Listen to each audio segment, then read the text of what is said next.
So mga kakwela, yan, at wala na ulit intro. Ito bago at viral ngayon. Isang rider, no? Ako ba lumalap? Pagpanguran.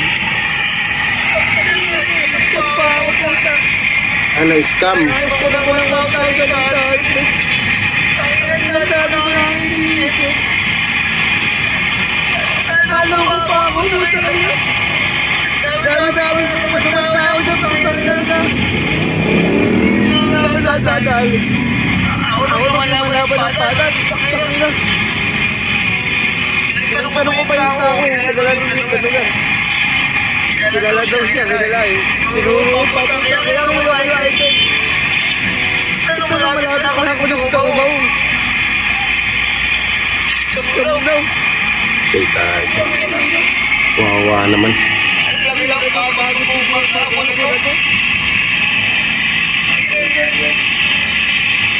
Wawa naman, no? Kaya ay, nagsisiguro na yung nagtali. Ito nyo. Tagal-tagal na tinahirapan yung magkano na yun. Pinagdadala tayo sa init. Kaya araw din kayo mga puta. Hindi man ang may gagati sa inyo, may nakatao na gagati sa inyo.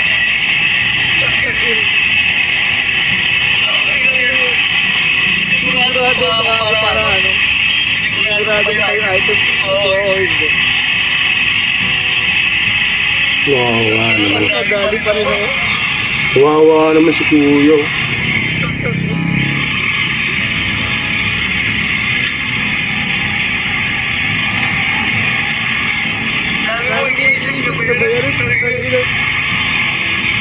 Ano ba nangyayari? Napakarami ka lang ng ayop. Mga araw din kayo. Mga araw din. Kaya ako naiiyak ako sa galit. Naiiyak ako sa galit. Wala akong mabalikan po, tangina nyo. Hindi pa maubos ang mga putang yun. Hindi pa kayo maubos. Tangina nyo.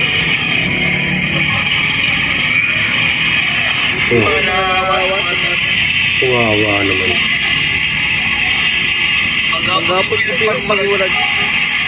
Maghapon lang nasa inyo ng araw. Tangina. Mga araw din kayo. Tangina. Hindi pa nga ako kumakain eh. Nagtitipid ako ngayon eh. Tubig na ako ng tubig. Nadali pa ako ng manluloko. Wawa naman. Tangina buhay talaga. Wawa naman. So yun mga kakwela, kawawa naman si Kuyang Rider, oh. Pero nyo hindi pa, sobrang pagtitipid niya nga daw eh, hindi pa nga daw siya kumakain, no? Para nga daw makatipid siya at marami siyang bayarin. Eh nangyari, na-scam pa siya nitong mga yudipunggol na to. Eh bakit nga ba hindi mawala-wala ang mga scammer dito sa Pilipinas?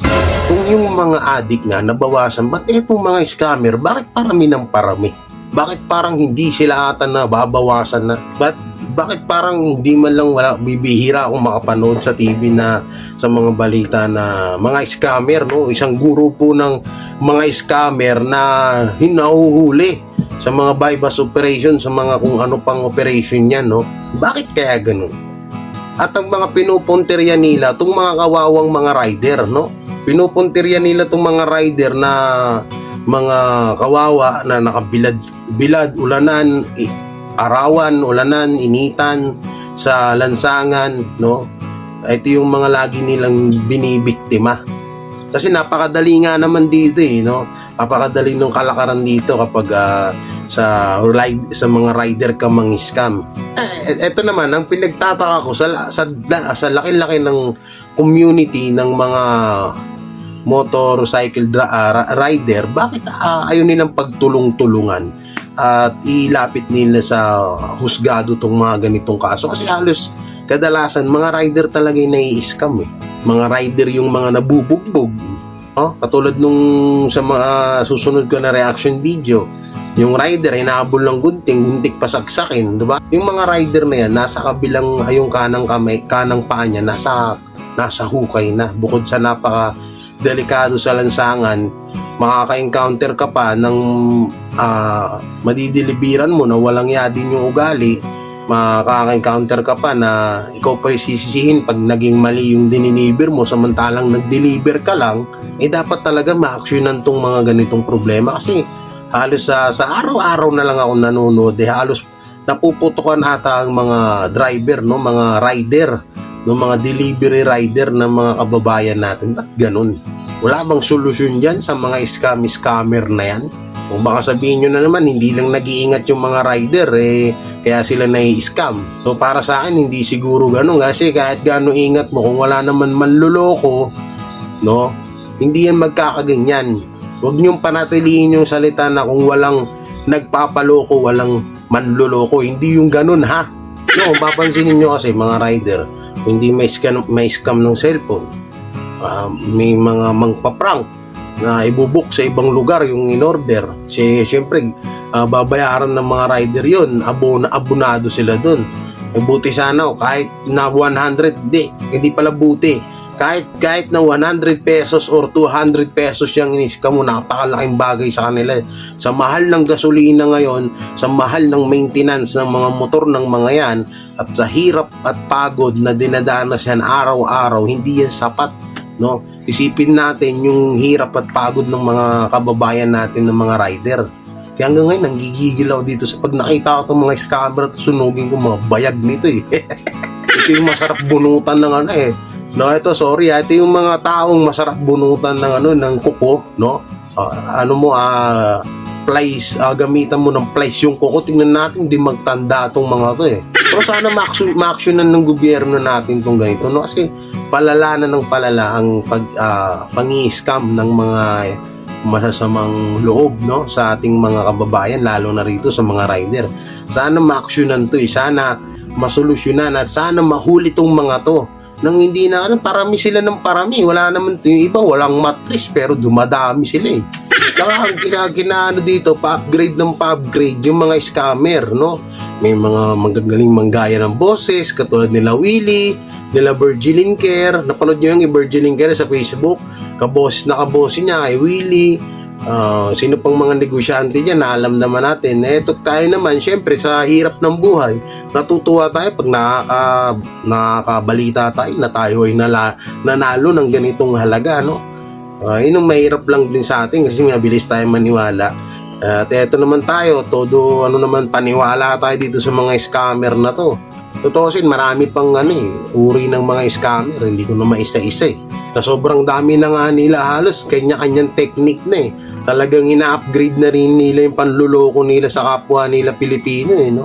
Kaya sana hiling ko sa gobyerno natin masolusyonan to itong mga scammer na mawala dito yan sa Pilipinas no? Maubos yung mga yan no?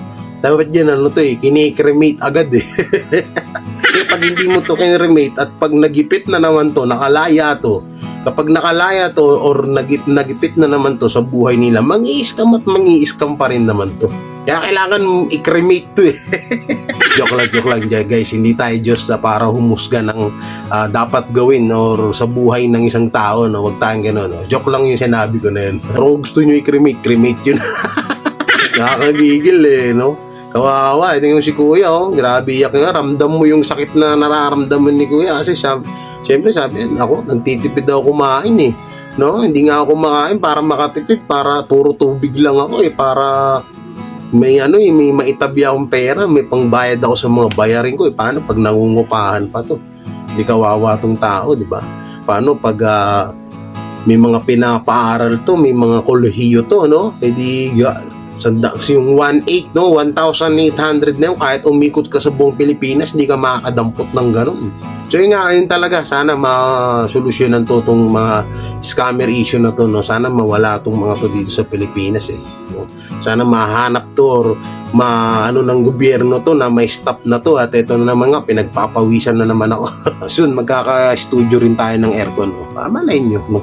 Bilog ang mundo. Kaya maraming salamat mga kakwela, mga kabiyaya. Don't forget to like, share, comment, and subscribe sa aking YouTube channel at sa aking Facebook page na J. Guevara. Yan, at sa aking TikTok, yan, J. Ambuan J. Guevara. Type nyo lang yan, nandyan lang yan, nag-iisang muka. So yun, maraming salamat and mega love shoutout sa mga sponsor, Mami Melba Boards, Mami Rena Bear, shoutout ko rin Mama Saibe, Triboy Longo, Kalahi, Kalason, Team Alfonso, Team Biyaya, syempre mega love shoutout sa inyo at sa lahat ng supporter ni J. Guevara. So hanggang dito na lang, maraming salamat at ingat kayo palagi and God bless and bye-bye.